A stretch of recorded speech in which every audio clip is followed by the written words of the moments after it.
শিশুকে হাঁটা শিখানোর সময় ও বারবার যখন মাটিতে পড়ে যাবে, বর্তমান তো মাটি না, এখন সব পাকার ঘর, এই পাকায় পড়ে গিয়ে হাঁটুতে যেন কষ্ট না পায়, এই কষ্ট বেশি না দিয়ে ওরে হাঁটা শিখাতে হবে। বেশি কষ্ট পাইলে শিশুর অধিকার ক্ষুণ্ণ হবে।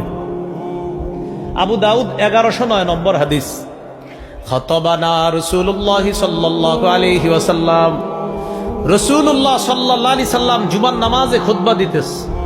ফাআকবালাল হাসান ওয়াল হুসাইন রাদিয়াল্লাহু তাআলা আনহুমা, নবীজি খুতবা দেওয়া অবস্থায় হাসান হুসাইন মসজিদে আসছে, তারা দুইজন তখনও ছোট। ফায়াসুরানি ওয়া ইয়াকুমান, দৃশ্যটা কল্পনায় আনেন, নবীজি খুতবা দিতেছে, সাহাবীরা সবাই নবীর দিকে তাকায়া, ওই অবস্থায় হাসান হুসাইন দুইজন মসজিদে নববীতে ঢুকছে, আর দুইজন বারবার মাটিতে পড়ে যাইতেছে, আবার উঠতেছে। নবী কি করতেছে? খুতবা দিতেছে। নবীজি খুতবা থামায়া দিচ্ছে, সুবহানাল্লাহ বলে।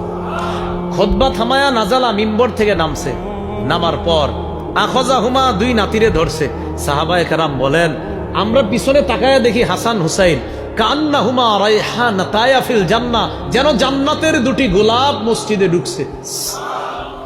নবীজি এই দুইজনকে নিলেন, নেওয়ার পর ফাসাইদা বিহিমাল মিম্বার, আল্লাহর নবী তাদের দুইজনকে নিয়ে মিম্বরে উঠলেন। মিম্বরে উঠে বাকি খুতবা শেষ করলেন। হাদিসের শেষে নবী বলেন, লাম আসবির, আমি খুতবা দেওয়ার সময় দেখলাম আমার দুই নাতি মসজিদে এসে বারবার পড়ে যাচ্ছে, আমি সহ্য করতে পারি নাই, আমি খুতবা বন্ধ করে তাদেরকে নিয়ে আমি মিম্বরে এসে বাকি খুতবা শেষ করলাম। আল্লাহ রসুল বারবার পড়ে যাওয়া থেকে শিশুর অধিকার প্রতিষ্ঠিত করার জন্য গুরুত্বপূর্ণ খুতবা বন্ধ করে তাদের অধিকার প্রতিষ্ঠিত করছে।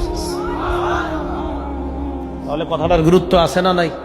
হ্যাঁ, বারবার কষ্ট দেওয়া যাবে না।